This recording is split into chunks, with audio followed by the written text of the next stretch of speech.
The Hermit and the Fox's Lesson. High on a peaceful mountain lived a kind old hermit named Silas. His home was a small, simple hut, and his heart was full of quiet joy. He needed little and appreciated everything. One crisp morning, two hunters, strong and weary, approached his hut. They carried a large, beautiful fox, its fur a rich, fiery red, but it was still and lifeless. "For your kindness, old man," one hunter said, "we offer you this fine fox." Silas, who rarely ate meat, felt a pang of surprise. He thanked them, accepting the gift. As he looked at the fox, a new thought sparked in his mind. Such beautiful fur, he mused. It could fetch a good price in the village. He carefully skinned the fox, a task he hadn't done in years. The fur was indeed magnificent, soft and gleaming. He decided to keep it, not for warmth, but for the promise of what it could become.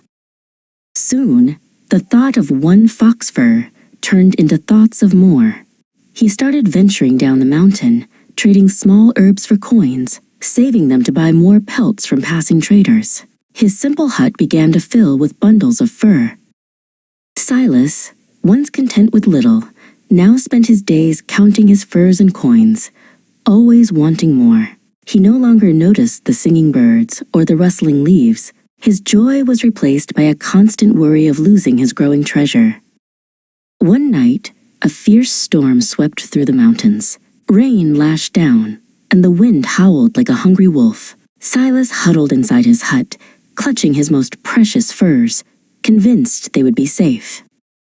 But the old hut, built for simplicity, not for storing heavy treasures, groaned under the weight. A wall gave way, and the wind tore through, scattering furs and coins into the dark, swirling night.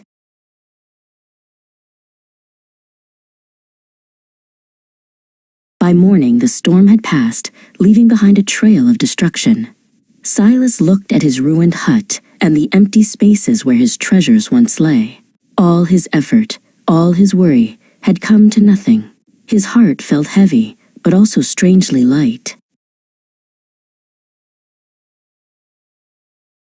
Silas rebuilt his hut, not for riches, but for peace. He returned to his simple ways, finding joy in the mountain's quiet beauty once more. He learned that true wealth isn't what you gather, but the contentment you find within.